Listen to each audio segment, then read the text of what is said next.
आनंदी आणि सुखी समाधानी जीवन जगण्यासाठी आपण कशा प्रकारे विचार करायला हवा हे आपण शिकलं पाहिजे. नकारात्मक विचार करण्यातून आपल्याला माहिती आहे की अस्तित्वात नसलेल्या गोष्टी सुद्धा आपण निर्माण करतो. सिझोफ्रेनियासारखे किंवा मनाचे अनेक विकार निर्माण करत असतो.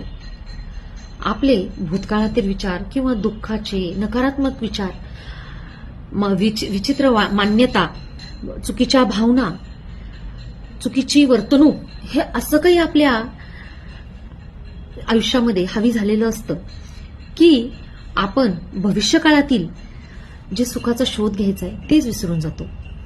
खरं म्हणजे आपण बघितलं पाहिजे की आपण जीवन आणखी सुखी कसं करू शकतो, जीवनाला सोपं कसं करता येईल आणि आयुष्यामध्ये जास्तीत जास्त आनंद कसा आणता येईल.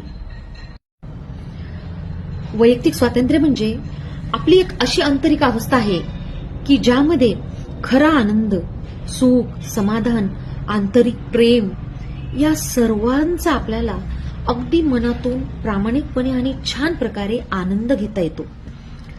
आणि याला खरं वैयक्तिक स्वातंत्र्य म्हणतात. प्रेम, आनंद, सुख, शांती हे खरं म्हणजे बाहेर नाही, हे आपल्या आत आहे. आपण त्याचा बाहेर शोध घेतोय, हे आपल्याला सापडलं पाहिजे. आणि